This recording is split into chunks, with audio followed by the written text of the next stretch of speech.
Creemos en la libertad, no pueden decir que este señor pone en peligro la patria. Basta de votar a gente que ha fracasado de manera rotunda. El objetivo de siempre, suprimir al peronismo. Esa derecha rancia, continental, bolsonarista. Si los zurdos supieran de economía, no serían zurdos. Por sí o por no, ¿vas a eliminar el Banco Central? Y me da pena que venga un jubilado a sacar esas monedas para pagarte el churrasco. No hay plata. Eres un error en la historia de Argentina, Milei. Eres un error. El Papa es el representante del maligno en la tierra. Quiero manifestar mi total y absoluto repudio por los actos terroristas de Hamás en el territorio de Israel. ¡Basta de la mentira progresista! Las mujeres no somos víctimas. La violencia no tiene género. ¡Viva la libertad, carajo! Estamos, como lo venimos anunciando las semanas anteriores, en pleno proceso electoral. Anotaron ayer las alianzas, viene después la nominación de los candidatos y pronto habrá que votar. Veremos qué porcentaje, teniendo en cuenta lo que ha ocurrido en otros distritos, en otras provincias, los que se deciden a votar, a gente que conoce, que no conoce, y a aprobar o no, reprobar también estaría como expresión, las alianzas que se han constituido, algunas resoluciones judiciales muy discutibles. Pero en verdad lo más trascendente de las últimas horas son las declaraciones de la ex canciller, la doctora Mondino, que tiene una larga tradición en el mundo financiero y en el mundo bancario. Pero lo que sobresale de la cuestión es que ella fue la primera ministra de Relaciones Exteriores del gobierno de Javier Milei. ¿Y qué ha dicho en un reportaje a un medio extranjero, refiriéndose, hablando con un inglés impecable? Si es que tiene algún mérito hablar inglés impecable. Yo no necesito hablar inglés. Puedo hablar en Bangladesh, que es una de las tantas lenguas que tienen los hindúes para comunicarse, y tampoco sería ningún mérito porque no tendría con quién hablar. Pero ha dicho cosas terribles en 3 o 2 frases, refiriéndose a su ex jefe, Milei. Yo no sé si Milei era un hombre de su conveniencia, si lo admiraba o no, pero ha dicho, referido a una operación financiera que sigue discutiéndose y actualmente está radicada en los tribunales de la capital federal, y es un problema muy serio, ha dicho que o es medio tonto o es medio corrupto, refiriéndose a aquel que lo había nominado y lo había instalado en la Cancillería de la República Argentina. Miren, las 2 expresiones son feroces. Hasta ahora yo creo que no ha habido nadie de la oposición capaz de decir eso. Rodrigo Agrelo, legislador de Encuentro Vecinal. ¿Cómo le va, doctor? No le voy a preguntar de la frase, pero se va a sentir tentado a decir algo. Bueno, un funcionario de tan alto rango no puede andar metido en actividades particulares, privadas o promocionales que no tengan que ver con un interés público, ¿no? Entonces creo que es como mínimo un error, como mínimo. Como mínimo. Bueno, ustedes creo que por primera vez en Encuentro Vecinal han integrado un frente. Exactamente. Una propuesta colectiva, la podríamos llamar. Hemos ido a 13 elecciones solos, tratando de consolidar un núcleo electoral lo más sólido posible, y hemos creído que esta es la oportunidad ya para lanzarnos a un entendimiento con otras fuerzas políticas. En este caso, 2 fuerzas políticas nacionales. Una, la de Lilita Carrió, el ARI, y otra, la de Ricardo López Murphy, que se llama Republicanos Unidos. Entonces se va a llamar Encuentro por la República y va a llevar como candidato a diputado nacional a Aurelio García. La idea central es la de la República, que es a la que siempre han aludido para defenderla. Siempre pero además la del entendimiento, ¿no? La del encuentro por la República. Yo creo que este es un tiempo en el cual se han profundizado las grietas, a veces hasta exprofeso, ¿no? Y entonces nosotros creemos que el país sale adelante no solo con liderazgo fuerte, sino con una capacidad de entendimiento sobre políticas a largo plazo, porque los esfuerzos que hagamos hoy, si mañana viene otro y los cambia radicalmente, ¿de qué sirven esos sacrificios? Entonces, para que den resultado en el tiempo, tiene que haber consensos básicos. Y entonces, desde nuestro punto de vista, tenemos que empezar por casa. Bueno, ¿con quiénes podemos entendernos hoy? Con estas dos fuerzas políticas nacionales en Córdoba, para predicar que una agenda, nosotros la llamamos la agenda de los débiles, ¿no? La del niño por nacer, la de las personas con discapacidad, la de los jóvenes en adicción, la de los jubilados, ¿cierto? Esa es la agenda. Es buena la idea con la que lo ha englobado a todos los débiles. Claro, la agenda de los débiles. ¿Y van a hacer campañas diciendo eso? Bueno, nosotros creemos que a la par de una economía de mercado debe existir un Estado que esté defendiendo a los más débiles. El Estado no puede desaparecer, ausentarse y dejar a la buena de Dios al sálvese quien pueda, a los que objetivamente están en una situación más vulnerable. Un día, si tenemos suerte, seremos adultos mayores. Y eso significa que estaremos en una situación de menor fortaleza en la que estamos hoy, ¿cierto? Y como eso sucede con el niño que va a nacer y que está en estado de absoluta indefensión, y sucede con un joven que carece de proyecto de vida y muchas veces cae en la adicción, y sucede, temazo, con las personas en discapacidad, que en Córdoba son casi 500.000 de personas, ¿cierto? Es decir, hay más o menos el 10% de la población tiene alguna discapacidad. Entonces usan a veces la motosierra donde hay que usar el bisturí. Hay que usar el bisturí, hay temas en los que hay que ir a ver quirúrgicamente atendiendo el asunto, no de esta forma así. Ustedes tienen un socio en la alianza, sí, que es López Murphy, sí, que también fue en su momento, pero a la inversa de Mondino, denostado por el presidente, al que había contribuido a votar. Déjeme decir una cosa humana sobre todo. A López Murphy en ese momento se le estaba muriendo una hija. ¿Puedo pasar por alto la pregunta? ¿Cómo? ¿Puedo pasar por alto? Pero permítame decirle esto. Asumió la agresión que recibió con una entereza. Yo en ese momento lo vi y no estaba ni en los planes todavía conversar con ellos, pero vi que mantuvo una línea que no por eso se subjetivizó y se lanzó a replicar en el mismo tono, ¿no? Yo creo que eso habló muy bien de él. Creo que es un hombre muy respetado. No sabía lo del aspecto familiar, diría. No, estaba en una situación muy delicada y en ese momento, en el medio de ese momento, recibe una diatriba que realmente lo que quiero mostrar con esto es que en ese momento López Murphy, de que no soy exégeta, ni representante, ni vocero, sino advierto que en ese momento él reaccionó con una entereza bárbara, no replicar en los mismos términos, sino después de unos días dijo algo de orden político. ¿Y actualmente cómo se encuentra él respecto al Bueno, yo no he estado personalmente con él, pero lo he visto que participa activamente de su rol. Y bueno, eso me parece que es un buen ejemplo.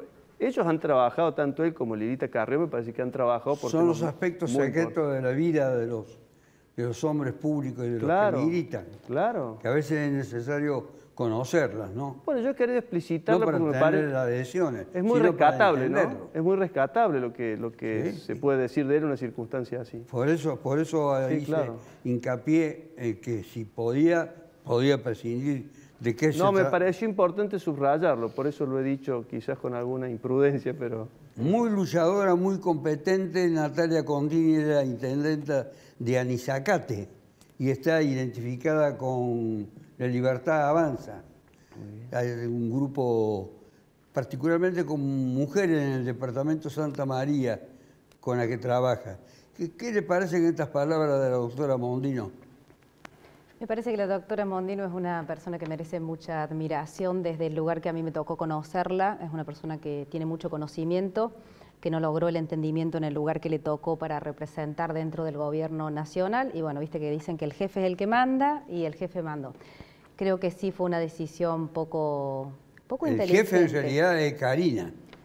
Y bueno, él decidió a quién va a poner al frente que lidere y eso no se cuestiona. Muchos líderes tienen detrás el líder real que no lo vemos, acá lo podemos ver y nos lo presentan y nos lo dicen, es ella.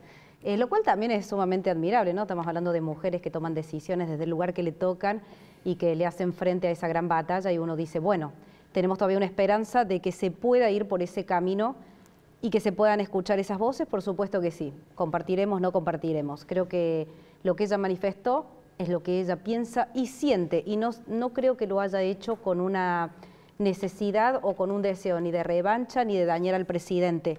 Sí, más como el consejo quizás de una madre con la experiencia en los mercados, de mirarlo y de decir, che, o fuiste poco inteligente o sos corrupto, tené cuidado porque te pueden confundir.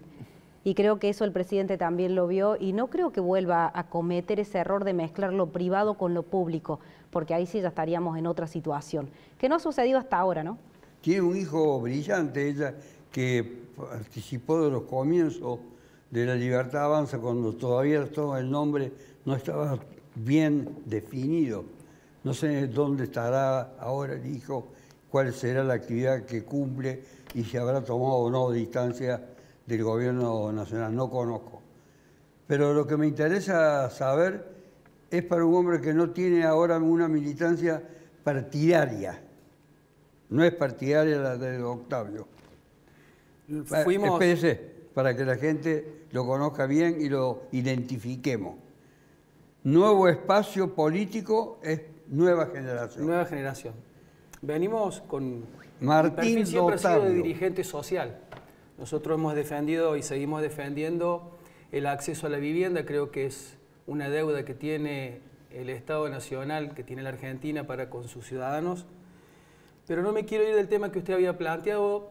Creo que lo importante que para Nueva Generación, como un partido emergente, recientemente formado, recientemente reconocido a través de la Cámara Nacional Electoral Federal, es que venimos a representar esas voces que hoy por hoy no tienen una inserción y una representatividad dentro de los partidos hegemónicos o tradicionales. Consideramos que la democracia tiene que ser... ¿Podría definir cuáles son los partidos tradicionales hoy? Yo hoy podría decirle que los partidos tradicionales son los que a lo largo de las décadas han tenido la responsabilidad de gobernar. Y en alguna medida está ¿Con nombre lo podría individualizar? Es que si yo lo individualizo con nombre, puede que me quede en el tintero alguno que también tuvo su paso con responsabilidades de gobierno y creo que sería irresponsable de mi parte en este momento. Bueno, entonces seguimos con Nueva Generación. Nueva Generación consideramos que es un nuevo espacio en donde la deliberación y la participación democrática es necesario. No podemos nosotros seguir tolerando que algunas decisiones que nos afectan a todos sigan discutiéndose en los escritorios, en los ámbitos de los partidos cerrados y sobre todo dentro de los sectores de concentración de poder. ¿Usted cree que hay actualmente una apertura hacia la militancia política? Es necesaria la militancia política. Pero si se visualiza... Lo visualizo, por eso tomamos la decisión de encarar la construcción de una nueva herramienta partidaria. Ahora, esa visualización que ustedes observan, ¿les permite distinguir dónde podrían encontrar un eje convocante para la Nueva Generación? Si es que necesitan un eje convocante. Donde prime la coherencia y el sentido común, doctor. Creo que eso es lo que se ha perdido en Argentina. Todos le pueden decir lo mismo, nosotros somos el eje convocante. Hay que demostrarlo, doctor. Eso se demuestra con hechos concretos. La verdad es que el ciudadano de pie no lo ve reflejado en su bolsillo, no lo ve reflejado en sus oportunidades laborales, no lo ve reflejado en la coyuntura, entonces creo que tenemos que actuar en consecuencia, porque si no nos quedamos en la diatriba de que se vayan todos y el Estado Nacional es como una gran sala de cine, doctor. A sala llena o a sala vacía la película se proyecta de igual manera. Entonces, quien se siente en la butaca del cine tiene que ser una persona honesta, si no se siente en la torrante. Y después nos quejamos de la corrupción y de que se roban todo porque hemos nosotros permitido a los ciudadanos de pie que se siente cualquier atorrante a tomar decisiones que nos afectan a todos. Cintia Frencia tiene una larga militancia docente, licenciada en cine, es del Partido Obrero, ocupó escaños en la legislatura. ¿Cómo está? Y ahora, no sé qué será de ella cuando el frente del que lo han constituido, y usted está de acuerdo. Por supuesto. El típico frente de los últimos años. Hemos inscrito la Alianza del Frente de Izquierda, con el Partido Obrero, al que pertenezco, Izquierda Socialista y el PTS, y orgullosamente podemos decir que es el único espacio político que en este momento tiene la claridad de que el gobierno nacional, el gobierno de Milei, es incompatible con las necesidades más elementales y básicas de la población y por ende estamos impulsando la lucha por fuera Milei, que es nuestra consigna. A ustedes le hace un reproche una fracción de izquierda Nuevo Más, pidiéndoles que los convoquen a integrar esa alianza. ¿Hay algún motivo en particular que impida la unidad con ese sector? No, ninguno. Lamentablemente no es nuevo esto. Los compañeros del Nuevo Más no se integraron históricamente en la conformación del Frente Izquierda cuando se hizo. Hemos planteado innumerables veces congresos abiertos, particularmente desde el Partido Obrero. Impulsamos la necesidad de desarrollar congresos abiertos del Frente Izquierda para integrar no solamente a todas las fuerzas políticas que acuerden con este programa de independencia de clases, sino para resolver un curso de acción. Bueno, no han querido integrarse y no es la primera vez que esto sucede. ¿Cintia, hay algún sector de la izquierda en Córdoba que ustedes no representen? ¿O que no estén integrados, aunque no sea orgánicamente, en el frente de ustedes?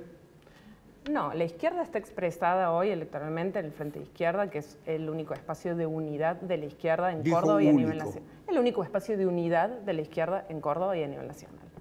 De todos modos, compartimos un frente único de lucha con absolutamente todas las organizaciones de lucha y quiero mencionarlo porque para nosotros el programa electoral es un aspecto, pero es un aspecto de la vida política que en este momento no es el principal. Para nosotros hoy el principal es la unidad en el terreno de la movilización y por eso no quiero dejar de decirlo porque el fin de semana que viene va a suceder un hecho muy importante a nivel nacional y es que hay un Congreso Nacional del sindicalismo combativo, de los movimientos piqueteros, de las organizaciones sociales, de las organizaciones de mujeres, que va a sesionar en Buenos Aires con representaciones de todo el país para discutir cómo preparamos el desarrollo, primero del triunfo de todas las luchas, del Garrahan, de los jubilados, de los trabajadores que están enfrentando los despidos, de los 7 provincias docentes que hoy están en paros provinciales, y segundo, cómo desarrollamos la unidad del movimiento obrero para impulsar una huelga que se saque de encima este ajuste de Milei. Entonces, nuestra campaña electoral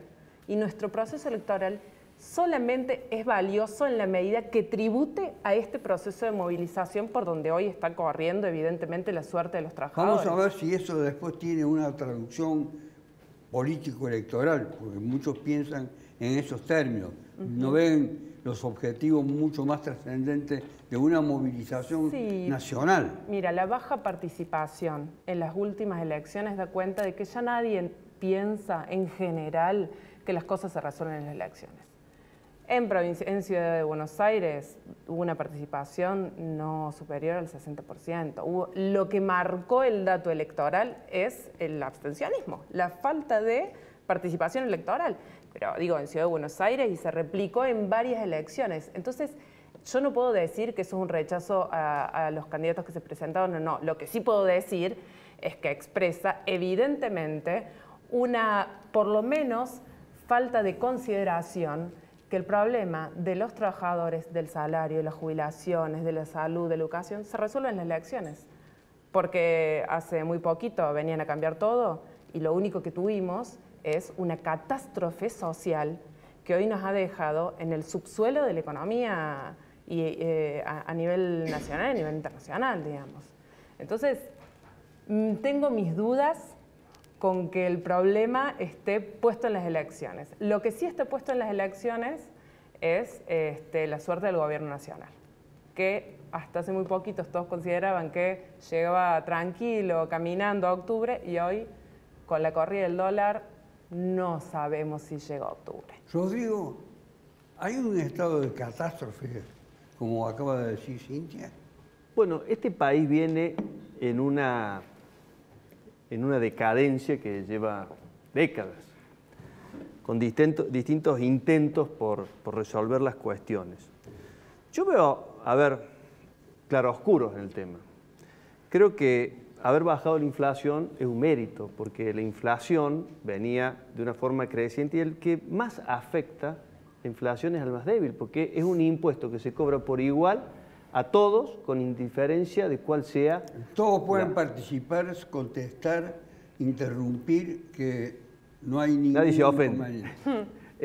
No es que lo quiera hacer ahora con oportunismo.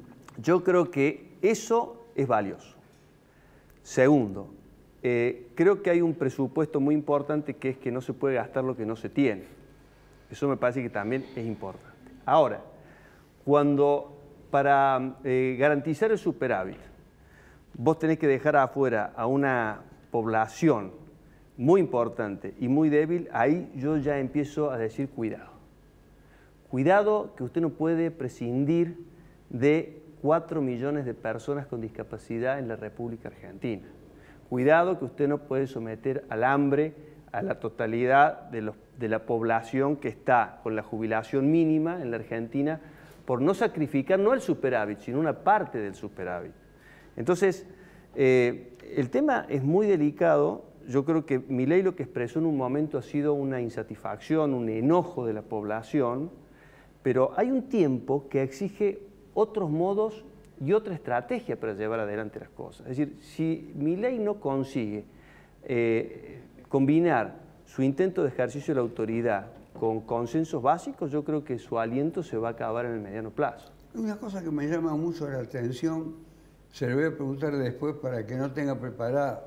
Usted tiene preparada la respuesta para todo. No me charle. ¿Por qué idóneo? Pero acaba de darme los... Me ha llamado para charlar. No, se lo voy a decir después porque tiene mucha importancia esa pregunta.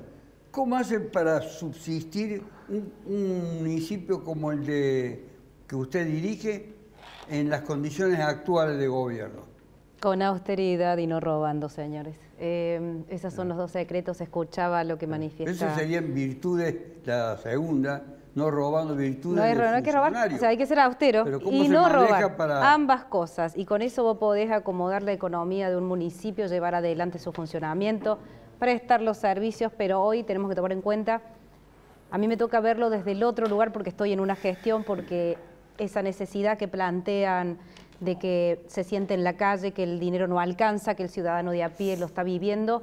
Nosotros lo vivimos de forma directa porque se va al municipio a solicitar esa ayuda, esa asistencia, ese acompañamiento. Tenemos una mayor demanda en el sistema de salud y lo tenemos que cubrir, que ya no es una asistencia primaria de salud, sino que también incluye profesionales, porque si no se nos quedan todas las criaturas sin asistencia odontológica, que es fundamental, porque eso va a marcar de ahí hacia adelante absolutamente todo en la vida de ese niño. Lo tenemos que cubrir.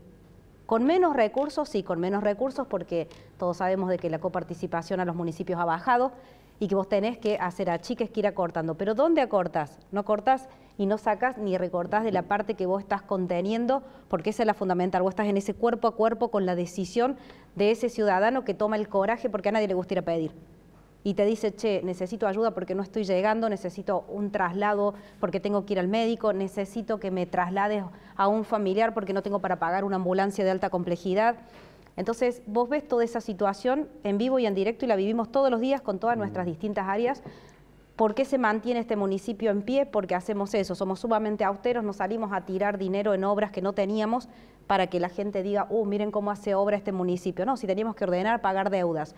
También creo de que conozco la lucha de los espacios, tengo mucho respeto por quienes lideran sus espacios, menos el tuyo que está surgiendo, que me parece muy bien. Políticamente. Políticamente. En la calle pero yo los veo a nuevas generaciones, yo los voy leyendo, los sigo por redes. Hemos ganado muchas discusiones en la calle. Me parece muy positivo. Y esa lucha se ha dado siempre, no es ahora en estos últimos 18 meses que está gobernando el presidente Milei, han luchado por lo mismo, han llevado la misma bandera, los más desprotegidos.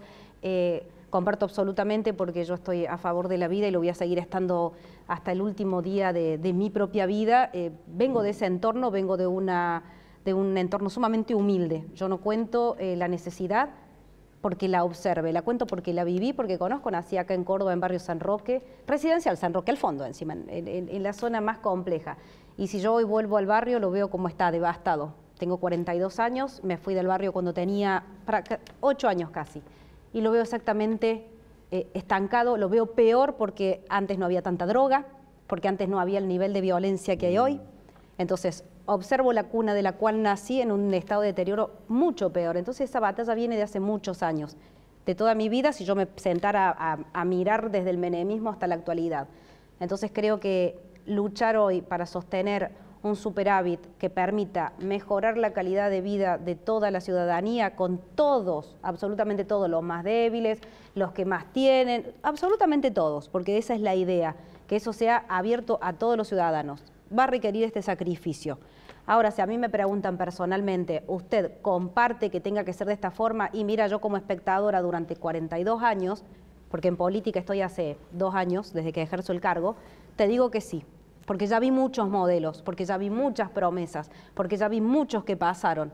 Entonces, hoy tomo la decisión de acompañar y apoyar las políticas del presidente porque no las está haciendo para beneficiar a una pequeña fracción de la sociedad, sino para el conjunto. Si eso no pasa, nos sentaremos a charlar. Hoy no podemos decirlo porque su gestión no finalizó. ¿Cómo van a insertarse ustedes en esta nueva propuesta que ha anunciado? La viene anunciando, obviamente, no es que la ha anunciado aquí, para hacer posible o viable las ideas que ustedes tienen. Primero, nosotros entendemos que la participación democrática tiene que ser deliberativa también. Nuestro partido es un partido de carne y hueso. Todos los afiliados corresponden a una identidad territorial. Nos acompañan una cantidad muy importante de pastores evangélicos. La Iglesia Evangélica también ha entendido que no solo su rol tiene que ser el de la fe, sino que tiene que ser también el hecho de dar las discusiones y el debate, porque también ellos son contenedores de todas estas necesidades que tiene la gente. Te diría, doctor, que son los principales contenedores de los flagelos, de la droga, de la violencia, del desempleo. La Argentina es una fábrica, lamentablemente, de frustrados, y nosotros como expresión política queremos convertir a la Argentina en algo mejor, en una fábrica de alegría. Entonces se hacen con políticas públicas, se hace con debate, se hace rompiendo y terminando con la grieta, no se hace cortándole los recursos al Garham, no se hace evitando el incremento de los sueldos de los jubilados, no se hace mochando a las pymes con una política pura y exclusivamente financiera. Creo que la Argentina es un país que se caracteriza por ser muy especulador, y cuando hablamos de inflación, yo disiento totalmente con todos aquellos que dicen que el gran mérito del presidente es haber contenido la inflación. Yo soy padre de familia, viudo, me encargo de las cosas de mi casa y voy al supermercado prácticamente día por medio o al almacén, entonces a mí no me pueden venir a contar que la inflación está contenida. Es todo un dibujo, es todo un nuevo relato. Antes fue la cámpora, hoy son las fuerzas del cielo. Entonces, creo que tenemos que convertirnos en un país serio. Creo que nosotros tenemos que empezar a entender que hay que hacerse cargo que lo que se votó en el 2023 por necesidad o por voto castigo no ha funcionado. Y lo estamos padeciendo todos y lo estamos viviendo todos. La persona de a pie que se sube a tomar un colectivo sabe cuánto pagaba el colectivo en el gobierno de Alberto Fernández, que podemos criticarlo ampliamente, pero sabía perfectamente que en alguna medida su realidad no era ni cercana a la que estamos viviendo hoy. Cintia Freya ha estado en las movilizaciones constantemente hace años, que lleva, no digo los mismos presupuestos de Martín, pero que tiene presente su actividad, su integración a las luchas sociales en la calle, en los establecimientos institucionales que existen también para luchar, porque son lugares de lucha. ¿Qué le contestaría a este hombre? No, indudablemente, primero me parece que vale la pena aclarar algo, ¿no? Porque escucha a Natalia que hablaba de los sectores más desprotegidos, de los más pobres, etcétera, etcétera, y finalmente terminó su alocución diciendo que tributaba por la política de este gobierno nacional, ¿no? Bueno, digo, para llevar claridad no se puede hablar de los sectores que requieren asistencia social de parte de un gobierno que si hay algo que hizo no solamente fue reventar la asistencia social, sino perseguir, criminalizar, atacar, reprimir a cualquier sector que se planta en defensa de una mínima asistencia social frente a un derrumbe del empleo. ¿Bien? No se puede hablar en nombre de los desprotegidos por parte de una fuerza política que le pega a los jubilados todos los miércoles, y también a las familias de personas con discapacidad. No se puede hablar de los sectores más humildes a quienes definienzan el sistema científico universitario y la educación pública. Coincido. Entonces digo, aclaremos, porque si no parece que todos defendemos. No. Acá hay un gobierno nacional que tiene una política y un programa claro, que es una política fondo monetarista, ¿no? Que viene a aplicar la motosierra en ningún bisturí, la motosierra en absolutamente todos los terrenos, excepto algunos. ¿Cómo cuáles? El campo. Resulta que la motosierra pasó por todos, pero al campo se le bajan las retenciones. Sectores que si han amasado dinero, han sido ellos durante todas estas últimas décadas. Entonces, primero, blanco sobre negro, ¿no es cierto?, aclarar que indudablemente los reclamos sociales de la desocupación, la defensa de la educación, no son nuevos, porque llevamos 40 años de democracia y no se han resuelto los problemas centrales de las masas. Ahora, este gobierno, lejos de resolverlo, lo que busca es profundizar. Y en relación a lo que decía Martín, me parece importante destacar que acá no solamente hay una responsabilidad del gobierno de Milei, sino que hay cómplices. Y esos cómplices tienen que ver con absolutamente todos los partidos tradicionales, que yo sí voy a decir quiénes son, que es el PJ y todas sus variantes, que es el radicalismo y todas sus variantes, que es la alianza del PRO y todas sus variantes, que han garantizado a un gobierno con minoría parlamentaria, sin gobernadores, sin la estructura de los sindicatos, porque los sindicatos y las centrales sindicales las dirige el peronismo, una avanzada impresionante sobre los trabajadores sin poner ni las manos. Por mucho menos, por ejemplo, la CGT le hizo 3 o 4 paros generales al gobierno de Macri, que no es santo de mi devoción, lo hemos enfrentado en las calles. Por mucho menos hubo ese famoso 14 toneladas de piedra en el Congreso contra la reforma jubilatoria, y acá llevamos 18 años, 18 meses de un gobierno antiobrero, antipopular, ajustador, pro fondo monetario y sionista, es decir, que apoya el genocidio del pueblo palestino, y ni el PJ, ni la UCR, ni la CGT, ni todos sus amigos han puesto las manos. Lo que sí han hecho es garantizarle todos los vetos en el Congreso y en el Senado. La pregunta que le quería hacer a Rodrigo, ahora se la voy a hacer porque soy medio impaciente también, es esta. ¿Por qué casi siempre cuando se van a constituir alianzas políticas, siempre el que recurre es a encuentro vecinal? Dice, vamos a tentar a la gente de encuentro vecinal, como si, no es una falta de respeto lo que voy a decir, allí estuviese depositada toda la honorabilidad de la conducta política. Es decir, un socio político, un socio que nos va a beneficiar en el sentido de transmitirnos cierta credibilidad. Es decir, ustedes transmiten credibilidad, según esta percepción de los políticos, pero luego, cuando se cuentan los números de los actos electorales, esa credibilidad no se traduce en una forma matemática, diría. Bueno, a ver, yo creo que Encuentro Vecinal debe ser de los pocos partidos... Todas las fuerzas, ¿no? Salvo el Frente de Izquierda. Sí. Bueno, hay un testimonio de Encuentro Vecinal y de su fundador, que es la lucha por la transparencia, la lucha por la defensa de los más débiles, la lucha contra la droga, Lo voy a tener que interrumpir porque voy a ir al corte, pero cuando vuelvo con usted con esa enumeración que está haciendo, unos minutos nada más de pausa y ya volvemos.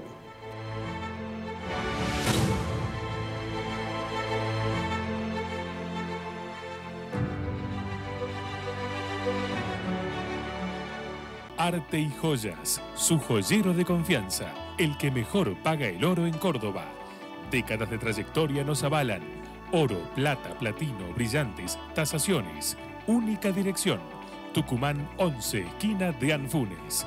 No tenemos sucursales. Excelente oportunidad de inversión. Departamentos de 2 y 3 dormitorios en Milénica Sagrada Familia y Milénica Autopista Carlos Paz. A $1.250 el metro cuadrado. Entrega y saldo financiado a 10 años en UVA o dólares, más tasa variable. Comercializa Grupo Dinosaurio. Acabamos de inaugurar la Plaza de la Palabra, nuestra plaza del Consejo Deliberante. Se denomina de la palabra porque la palabra es la fuente del Parlamento, la fuente del diálogo, del encuentro, de la construcción de consensos, que es lo que procuramos todos los días aquí en esta institución tan importante en nuestra ciudad. En este edificio, que también contribuye con la huella de carbono, porque genera energía con paneles fotovoltaicos, casi el 45% de lo que consumimos hoy. En una próxima inversión vamos a procurar generar el 100% de lo que consumimos, hasta los residuos, como la hierba, el café, los residuos que generamos se convierten en abono y fertilizante para nuestro flamante espacio verde.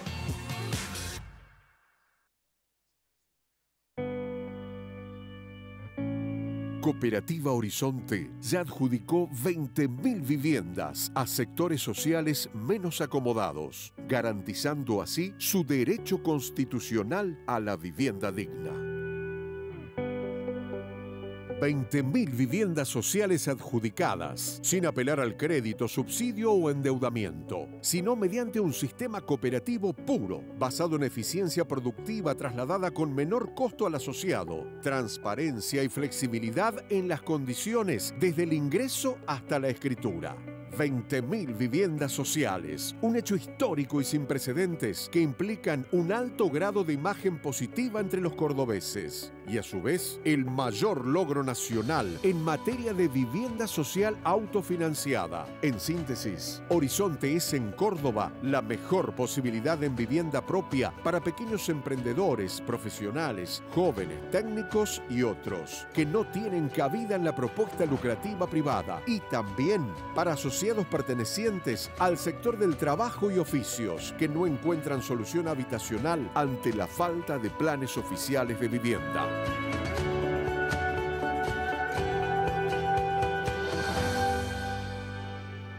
Horizonte, los pies sobre la tierra.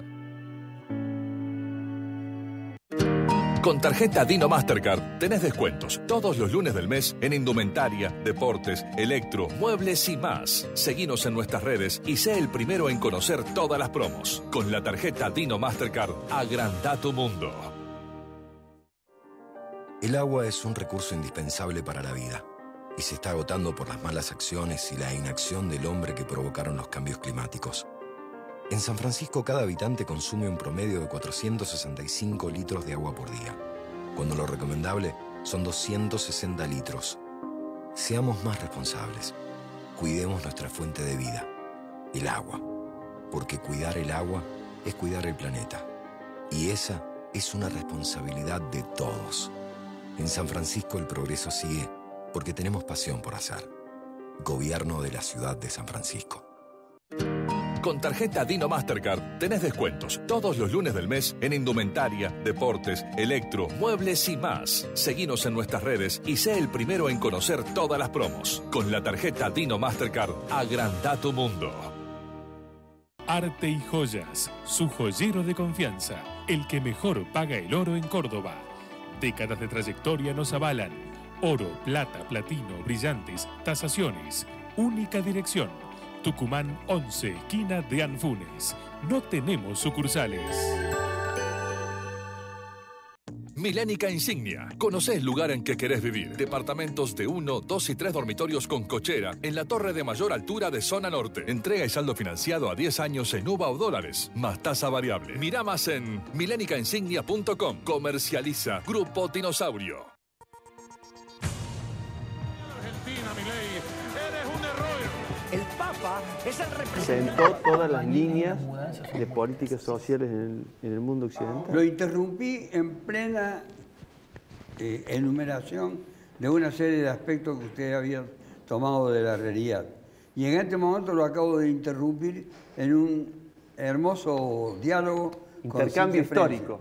Intercambio histórico. Estamos hablando ambos de las leyes sociales de reprobados por sus compañeros que se encuentran aquí. No creo de ninguna manera en la intolerancia. Seguimos con la enumeración.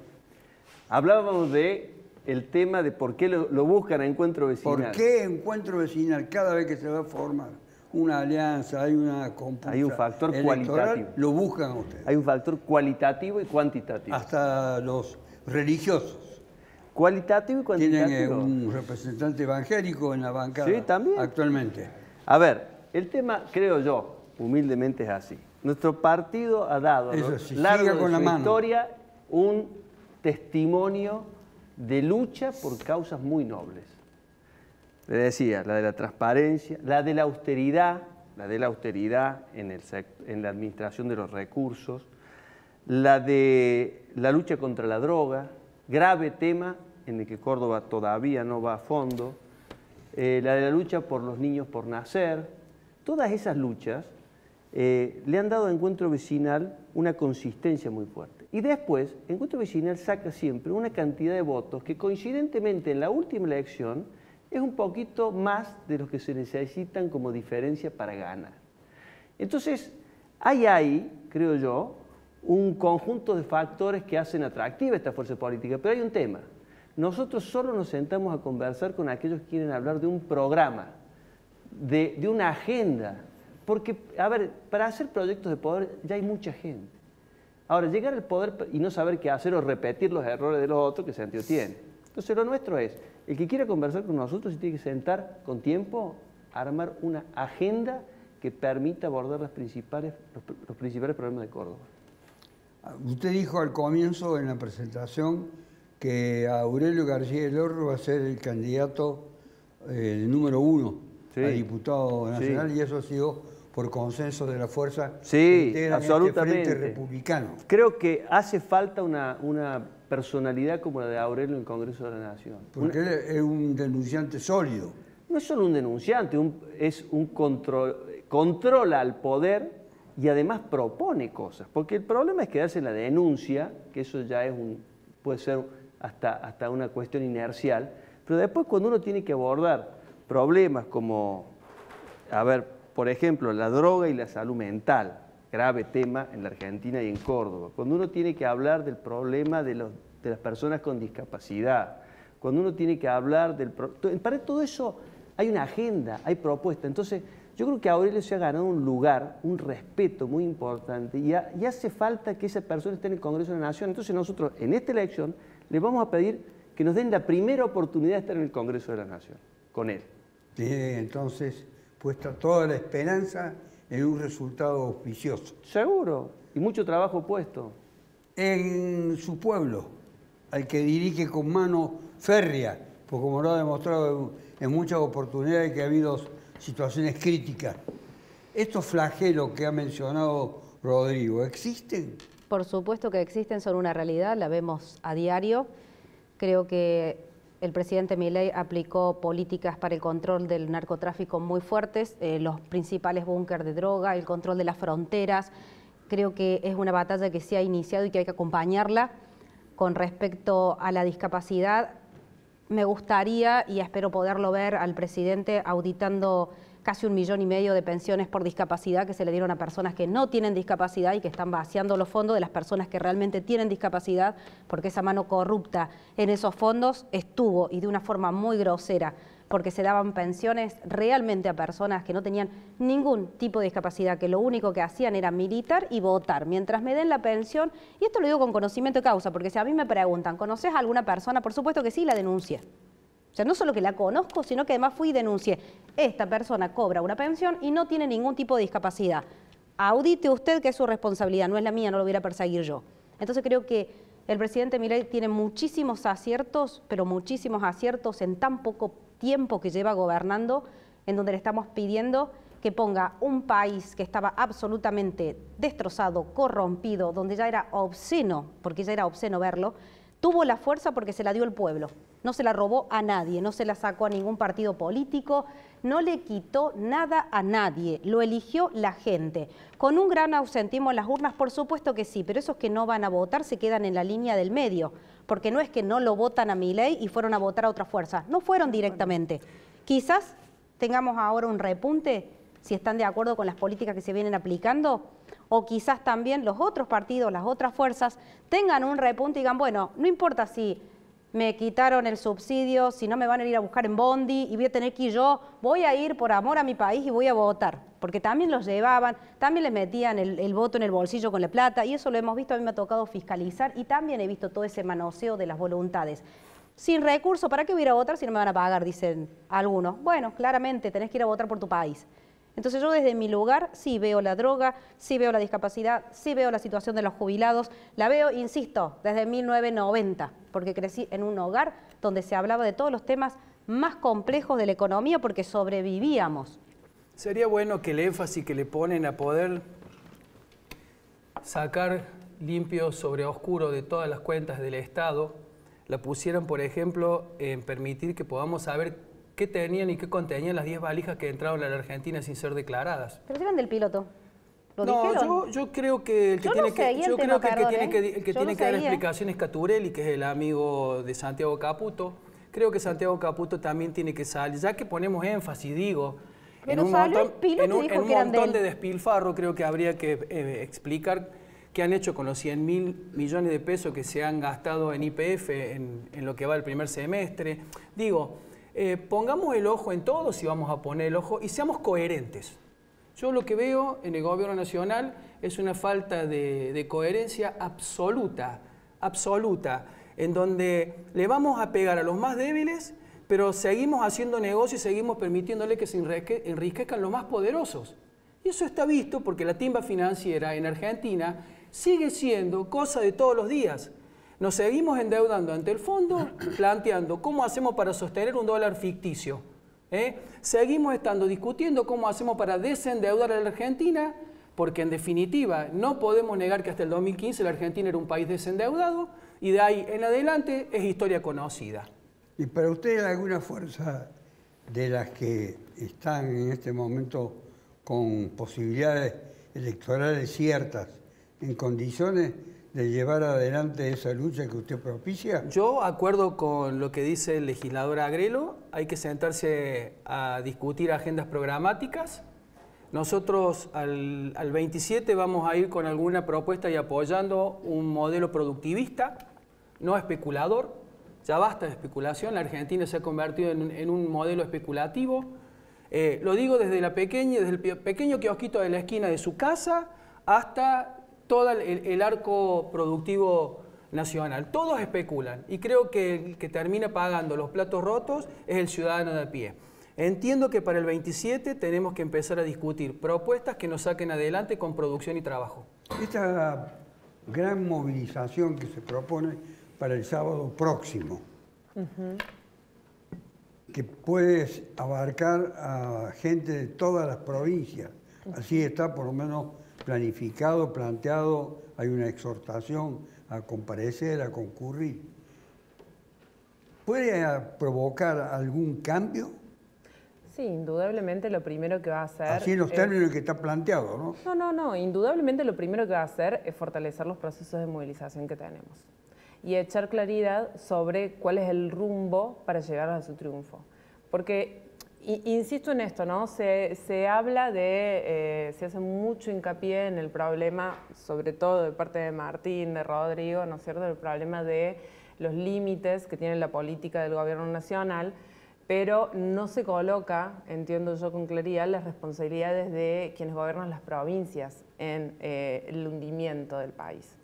Nosotros en Córdoba tenemos una situación de industricidio que va en absoluta sintonía con la política de industricidio que está teniendo el gobierno de Milei a nivel nacional. El caso más emblemático es la situación en Río Tercero, con el despido en las petroquímicas y la destrucción prácticamente de una industria muy importante de la provincia, pero de toda una economía regional, ¿no? Empresas que se llenaron de guita durante años y que hoy están utilizando como excusa la política del gobierno nacional de apertura para sacarse de arriba a trabajadores súper calificados con mucha antigüedad y aplicar de alguna forma una reforma laboral que... Ahora, el gobierno de Yarlora está apoyando y respaldando esta situación de destrucción de la industria local. Yo voy a decir, ¿cómo? Si es de los gobernadores que se plantan frente al gobierno a reclamarle las coparticipaciones y las no sé cuántas cosas, ¿no? Ellos son tan responsables como el gobierno nacional. Esa situación de Río Tercero, de petroquímica, etcétera, puede provocar en toda la zona una gran transformación de tipo político, social, económico y, como consecuencia, electoral. Es una catástrofe social. Entonces, el problema del encuentro del 16, a donde van a participar los petroquímicos, que están en lucha por la reincorporación y que están enfrentando también al Ministerio de Trabajo del gobierno provincial, que en lugar de hacer cumplir la conciliación obligatoria, les manda la policía para impedir el cumplimiento de la conciliación obligatoria y el ingreso de los trabajadores a la planta. Eso es lo grave. cual ya habla de una, no solamente una vulneración de derechos conquistados, sino ya es una toma de partida abierta y flagrante de manera ilegal por parte de las fuerzas públicas del gobierno de la provincia en función de preservar los intereses económicos de una empresa que ¿Es grave? ¿Está chequeado eso, Cintia? Sí, ¿Es grave lo de la presencia policial? Y si lo dice Cintia en los términos en donde la orden viene del Ministerio de Trabajo de la provincia, sería grave. Por eso yo quisiera saber si realmente están así. La policía actúa por orden y cuenta del Ministerio de Seguridad de la provincia. Eso es un hecho, digamos, no lo digo yo. La policía no va a bloquear el ingreso a ninguna fábrica si no es por una orden del Ministerio de Seguridad de la provincia. Pero no es la primera vez. Cintia, no nos olvidemos que estamos hablando de una empresa petroquímica en una fábrica de cubanitos, ¿no? No es la primera vez. O sea, la seguridad tiene que estar garantizada. El año pasado, está bien, pero había una conciliación obligatoria que implica el ingreso de los trabajadores de planta. No se los deja ingresar, se establece un vallado policial. No es la primera vez, ya el año pasado los trabajadores estuvieron meses y meses con una carpa en la puerta de la fábrica denunciando prácticamente un lockout patronal para hacer pasar despidos. Una empresa que, quiero decir, no tiene los recursos preventivos de crisis para demostrar que está en quiebra, para poder desarrollar los despidos que está desarrollando. Entonces, el problema de el alineamiento de la política del gobierno de Yarlora, que defiende los intereses de la petroquímica contra los trabajadores, con la policía, con el ministerio, ¿no es cierto?, con el gobierno nacional, en desarrollar una política de eliminación de puestos de trabajo, de reforma laboral, de ajuste salarial, etcétera, es clara. ¿Cómo se lo enfrenta? Bueno, nosotros queremos que ganen los petroquímicos, porque entendemos que si ganan los petroquímicos, nosotros no solamente defendemos más de 100 puestos de trabajo, defendemos una economía regional, ponemos un freno a una política de industria civil. ¿Cómo van a ganar los petroquímicos? En una alianza, ¿con quiénes? Con los docentes. 7 provincias docentes en este momento están en paro provinciales contra sus gobiernos provinciales por la situación de ajuste. Y nosotros, si no estamos en paro provincial, los docentes de Córdoba, no estamos en paro provincial, no es porque nos sobre el salario. Es porque el gobierno todavía conserva una pata en nuestro sindicato de la mano de la burocracia celeste de Cristali, que le ha garantizado un salario de miseria. No nos olvidemos, Cintia, que están pisados los incentivos docentes, ¿no? Por parte no nos olvidemos que están pisados los incentivos docentes por parte del gobierno nacional también. Sí, ni hablar, ni subsidios y demás, ¿no? Ni hablar. Porque, bueno, igual... Recién comentaba la señora intendenta que, bueno, que tiene que gobernar con austeridad, que la coparticipación ha bajado, pero también hay que reconocer que la coparticipación es producto de lo que también coparticipa el Estado Nacional. Y acá se gasta en cosas increíbles. Mira, te voy a dar 2 gastos. Pero ahí estuvo, perdón, ahí es donde estuvo el equilibrio. Porque había que bajar y vos no podías pretender seguir teniendo una situación estable en coparticipación, que no ibas a saber de dónde se lo ibas a sacar ese dinero, porque no iba a bajar de nación, no iba a bajar de provincia. Entonces lo que te dijeron es, mira, los tiempos cambiaron, tenés que aprender a gobernar de esta forma. Sí, pero Córdoba aporta el 28% de la torta exportadora y no recibe por parte del Estado Nacional. Martín, pero no, a ver, para ser preciso, lo mismo. Salvo en el mes de mayo de este año, en el resto de los meses se ha incrementado las transferencias automáticas que se llaman de nación a la provincia. Lo que pasa es que por negociación y necesidad de las cámaras, no, automáticas. Lo que te quiero decir es esto, acá se gasta en cosas increíbles. Por ejemplo, 14 millones de dólares en la ampliación de la playa de estacionamiento del Kempes. 1,5 millones de dólares en el casino de Carlos Paz. 1,5 millones de dólares. ¿Sabes cuántas casas son 1,5 millones de dólares? Estoy de acuerdo. Bueno, le dan a una fundación que los asesora en vialidad, en cuestiones viales, 1.800.000 dólares anuales. Ya podría ir el Cotolengo Don Orión a pedir 1.800.000 dólares, ¿no? Bueno, entonces, cuidado, porque no solamente lo que se recibe lo que se cobra, sino lo que se gasta. Le he metido un impuestazo a los cordobeses a través del inmobiliario. Rodrigo, Sí, ¿no? Es otro debate ese. Y no quieren, este año van a tener superávit, es decir, les va a sobrar plata, y no quieren bajar los impuestos, quieren seguir cobrando. Es una mentalidad vieja, donde se cree que el gobernador es una especie de patrón de estancia que administra y gasta como quiere. Y yo creo que es como el administrador de un consorcio en realidad. Recauda para pagar los gastos, rinde cuentas, pero no te pide más de lo que necesita. Acá en Córdoba sucede eso. Cada vez, es más, han sacado 725 millones de dólares de crédito al 9,75%, que en realidad es el 12%, porque hacen mal el cálculo, es el 12%, y lo han mostrado como un triunfo. Es decir, qué bueno, estamos más endeudados que antes en dólares, no se vaya a escapar el dólar, al 9,75%, que en realidad es el 12%. Rodrigo, desgraciadamente, de nuevo hago de censor porque terminamos el programa.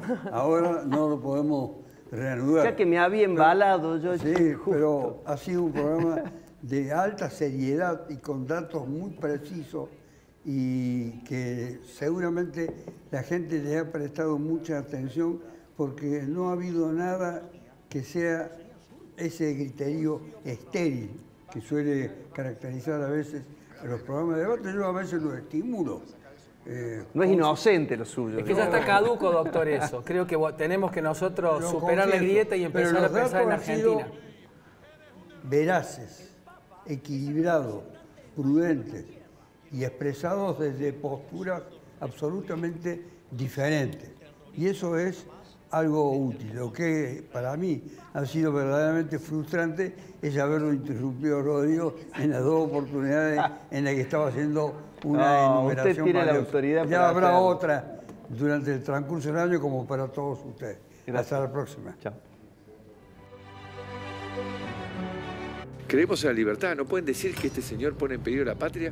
Basta de votar a gente que ha fracasado de manera...